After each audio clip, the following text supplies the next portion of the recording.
nowhere door. I used to love that house. Every summer my family would ride down to North Carolina and see it. An elegant old house standing against the sky. The sound of waves crashing down on the nearby beach provided the perfect soundtrack to my summer. I can still remember me and Elise and Ethan running towards the house. The twins would be fighting with each other over who gets out of the car first. The memory now tastes bittersweet, all because of the one summer where we messed with that door, the one we can't forget, even if we wanted to. That summer started out normal enough. Long days spent at the beach, campfires at night. It was just great until the smell started. I was awoken one night by a terrible smell. This hadn't been the first time an awful stench had been in our house. However, it was never this bad. I almost gagged. I'm a very light sleeper, and the terrible scent was more than enough to wake me. I marched to my parents' bedroom and informed them of the smell. My dad decided to investigate. I followed him up to where the smell seemed to be coming from. "The attic. Of course it is," my dad grumbled.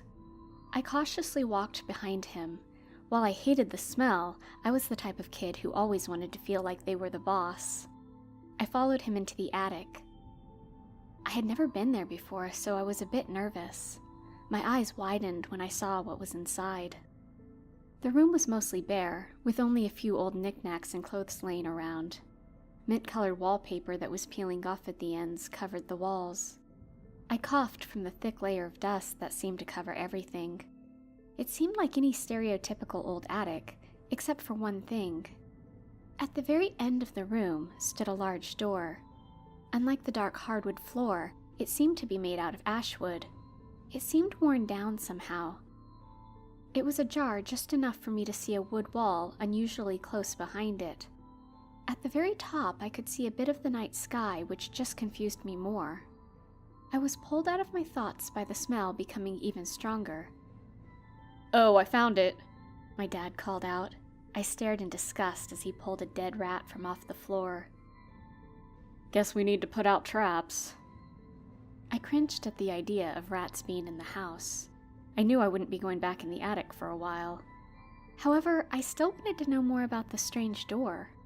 My curiosity got the better of me. "Hey, Dad, what's with that door?" Dad looked away from the rat and turned towards the door. A nostalgic smile appeared on his face. "The nowhere door? I honestly forgot it was up here." The nowhere door? I was even more curious. Why do you call it that? Dad wore a smirk as he opened the door. I could now see the wall was literally right behind the door. He pushed on the wall, and it fell down. As it fell, the night sky was revealed. I expected it to fall onto our backyard below, but to my surprise, it laid flat like a diving board. Dad chuckled at my bewildered expression. "Your Aunt Connie and I had the same expression on our faces when we first found it, too. Grandma told me her father built it." "Why?" His expression grew a bit somber. "Well, he started building this the fall after Lola died. He probably needed something to keep his mind off it." Oh, Lola, the great aunt I never had the chance to meet. I think every family has a Lola. A family member who died too young and will forever leave a scar that carries over to all future generations. Because of her, all the children in my family are told to be wary of the ocean. Apparently Lola loved the ocean so much, she would sneak out to go night swimming. One night, she never came out. One of my older cousins told me that they had to bury an empty casket because they never found her body. My father soon disposed of the dead rat, and we went back down the ladder. All throughout the night, I couldn't stop thinking about that weird door. Still, there was a chance of normalcy. That was until Elise and Ethan caught wind of the attic. The twins were always looking for new places to have their little make-believe games in. They couldn't resist the idea of having their own space. "What are you guys doing?" I asked one day. I came up to the attic to investigate a ruckus that was coming from there. Elise and Ethan were dressed up in crude, handmade pirate costumes, holding swords that were really used paper towel rolls. Ethan smiled like he was extremely proud of himself. Me and Elise are pirates looking for buried treasure. Yeah, and then we're gonna be the rulers of the pirate world, Elise boasted. I rolled my eyes. At 10, most kids had outgrown playing pretend and all that stuff. Then again, most kids didn't have Ethan's huge imagination or Elise's endless energy. Together, they were always going on an imaginary adventure and/or getting in trouble. As, in my opinion at the time, I was a very mature 14-year-old, I just couldn't get it. You two need to be more quiet. I could hear you all the way downstairs, I said in my patented, I'm older so I know best voice. Ethan looked a little embarrassed, but Elise just pouted. Fine, Mom, she said sarcastically. They tried to be more quiet after that, but they returned to being that loud the next day. It became a daily occurrence to hear laughing and running in the attic. One night, it became louder than usual. Mom and Dad were spending a romantic night at the beach and figured we would be fine. It was barely a 3-minute walk away from the house after all. I was trying to sleep when the sound of feet pounding on the floor above me woke me up. I sighed angrily. I marched down the hallway to the ladder, ready to give them a piece of my mind. As soon as I saw inside the attic, my mind stopped. All I could say was, "What are you doing?" The nowhere door was opened wide, and Elise standing on the extended plank of wood. Ethan was right behind her, just about to join her on the plank. "Sarah!" Ethan yelped. Elise quickly got off the plank. "Are Mom and Dad back?" Ethan asked nervously. My initial shock was soon replaced with anger. "That's what you're worried about? That plank's been there since Grandma was a kid. It could have broke at any time." Well, we were playing pirates, and we thought it would be fun to use the door as a..." Ethan began. "I don't care," I interrupted. "You guys could have died. Now get away from there." I went over to the door and pulled the plank up. "You always act like you're the boss of us when you're not," Elise shouted. "Newsflash, when Mom and Dad are out, I am in charge." I grabbed her arm to pull her out of the attic. I went to get Ethan. I saw he had moved halfway into the space between the plank and the door, his hand ready to close at any time. "Ethan," I growled. You can't tell me what to do. I'm Captain Ethan Lindbergh of the King Ed's Revenge." He seemed to gain confidence with every word. I gave Ethan a flat look while Elise smiled widely and gave him a thumbs up. I began to walk towards him so he wouldn't mess with that stupid door. Ethan quickly slammed the door shut, placing himself in that tiny space. "Ethan!" I yelled. I ran towards the door and tried to force it open. It wouldn't budge. "Open this door right now." "Yes, I have bested the evil Queen Sarah," Ethan boasted in an overdramatic tone. Elise cheered, and I turned to glare at her. "Now I have to save the kingdom and..." Ethan's delusions of grandeur suddenly stopped right in the middle. Then he was quiet for a second. Eerily quiet. "Ethan? Very funny. Now open it." No response. "Ethan, stop messing around." I suddenly got the horrible image of Ethan falling off the side of the house. "Ethan?" I repeated once more, fear creeping into my voice. This time I got a response. "Sarah?" Ethan asked.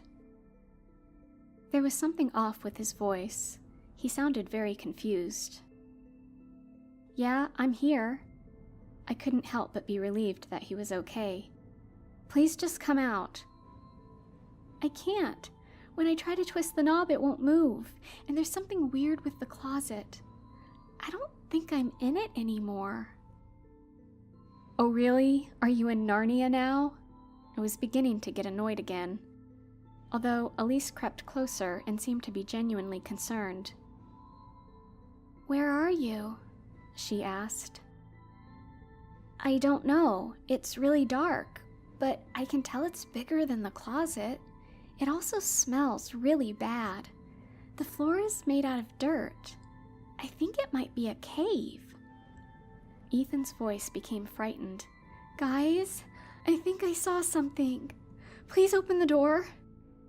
I'm trying, but it won't open. Unlock it." "I didn't lock it," Ethan yelled. "Please, just—" Suddenly he yelped. "It's coming closer."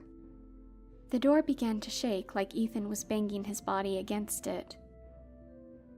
At first, I thought Ethan was just pulling my leg, but the fear in his voice didn't seem fake. Plus, I doubt he would have started pounding on the door that hard if he didn't think he was in danger. Another thing occurred to me. I had never seen the nowhere door completely closed before. Considering how old the door was, the locks might be broken. "Elise, go get Mom and Dad. I'll try to open the door." Elise hesitated.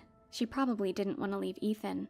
However, she did hurry out of the attic and down the stairs soon enough. "Ethan, I'm going to pull the knob while you push on the other side, okay?" Ethan whimpered. "Okay." He sounded like he was about to cry. We began our little plan, but it wasn't working.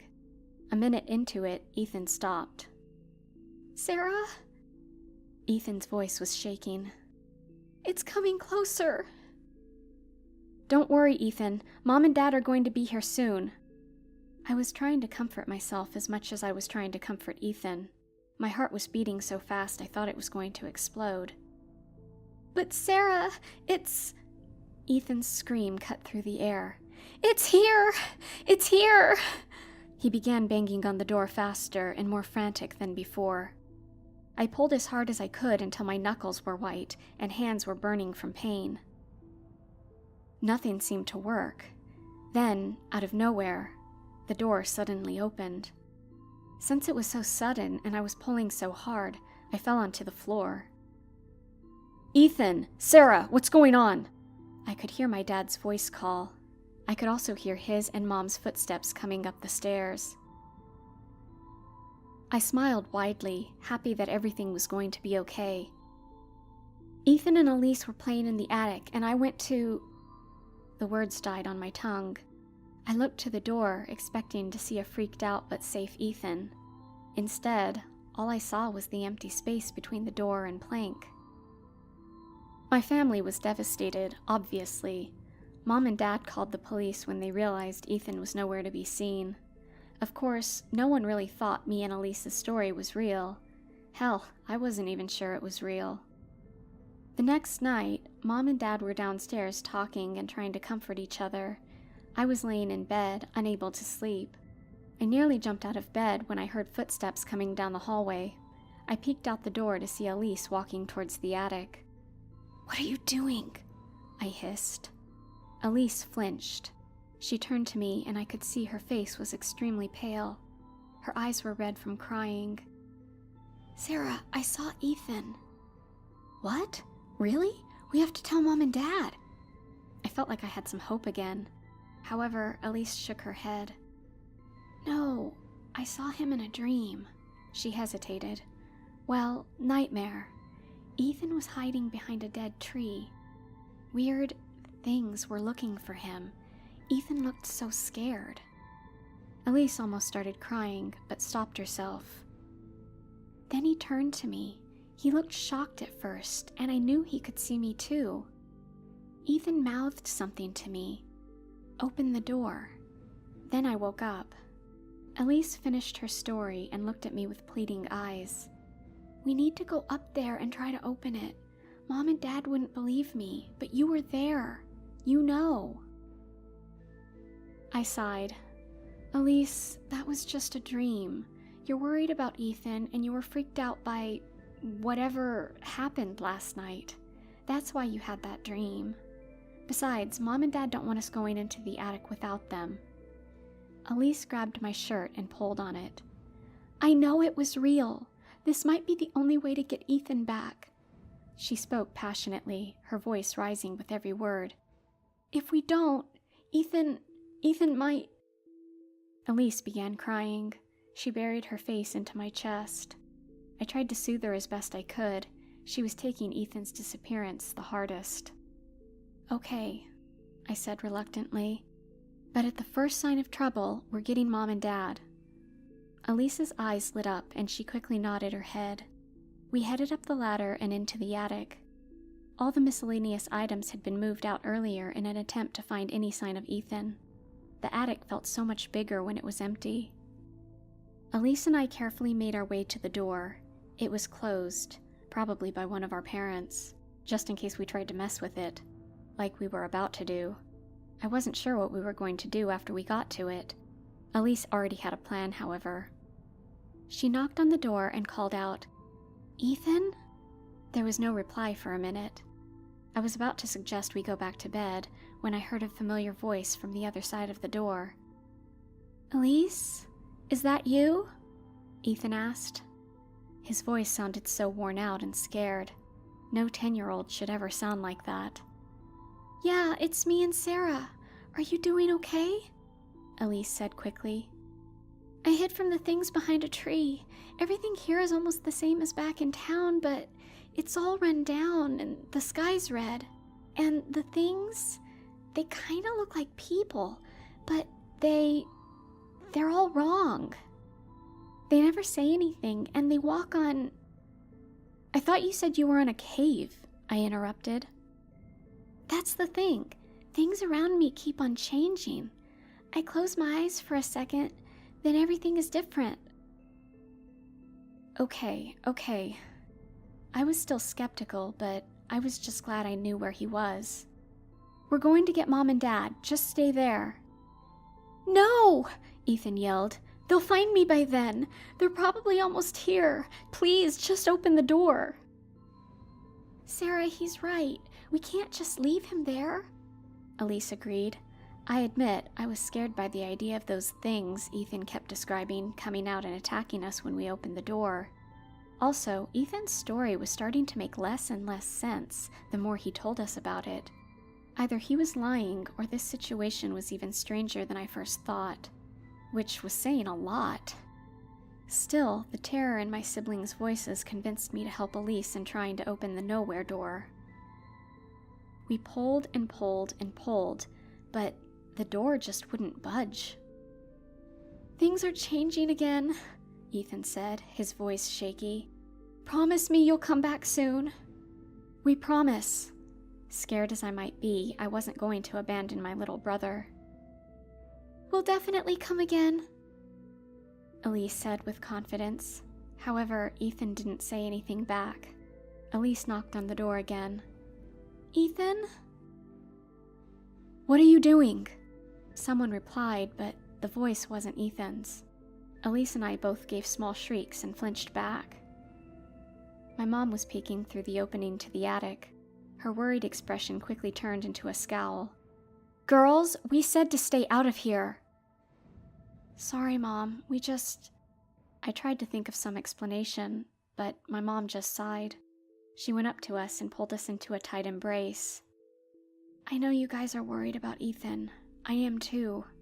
But you need to keep calm and listen to us, okay?" "Okay," I mumbled back. I looked to Elise. Elise gave me an uncertain stare. I nodded just enough for her to notice, never breaking eye contact. She then gave me a slight nod back. "Okay," Elise said slowly. But I knew she wasn't talking to Mom. We were going back to the attic tomorrow. Our brother needed our help, and we were going to try our hardest to save him. We had to wait for Mom and Dad to go to sleep the next night. They were up late talking to the police. I heard that a story about Ethan was going to be on the news soon. Eventually, they ended up going to sleep around 2 a.m.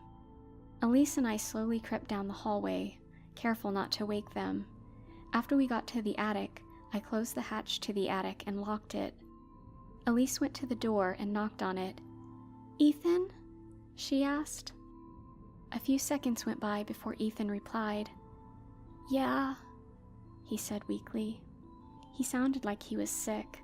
It briefly occurred to me that Ethan probably hadn't eaten anything in 2 days. I thought it was strange that he didn't mention being hungry at all. "Ethan, we're going to pull as hard as we can while you push on the other side. Can you do that?" I asked. Ethan hesitated for a second. "I'll try." Elise and I put both our hands on the knob. We pulled so hard our knuckles turned white.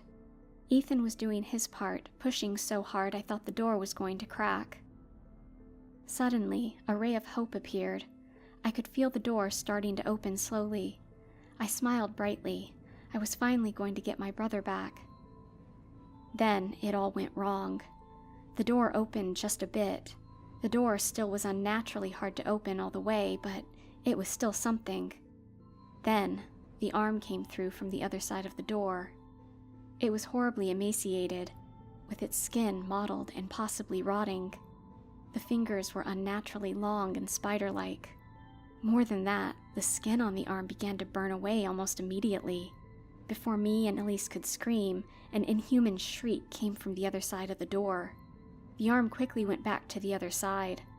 Elise and I were so shocked from what we just saw, we accidentally let go, and the door closed once more. What happened?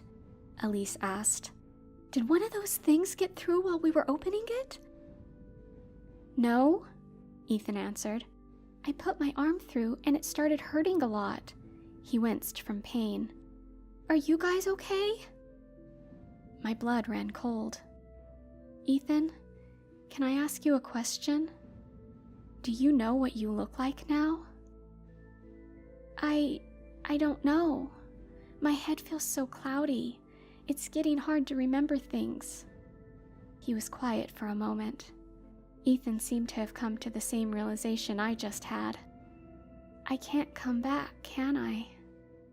His voice cracked on the last words.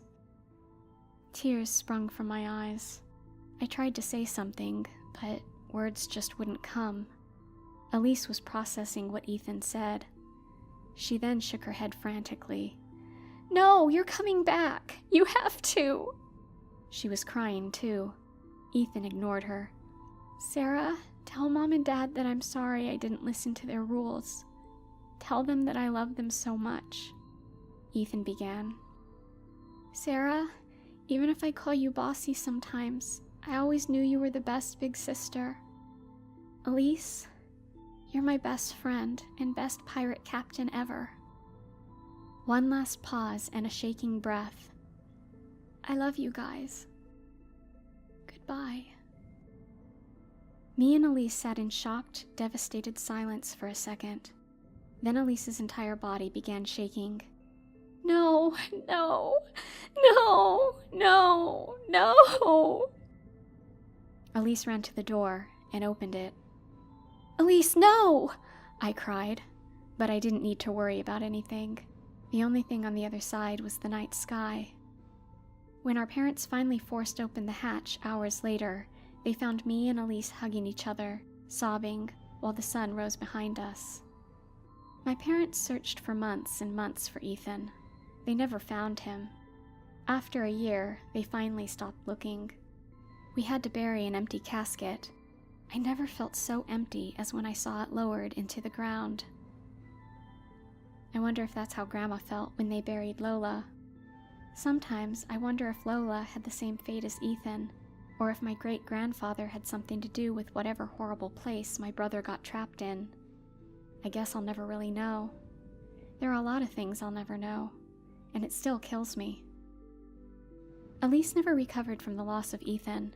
She lost a part of herself that day. I know she still has terrible nightmares about Ethan.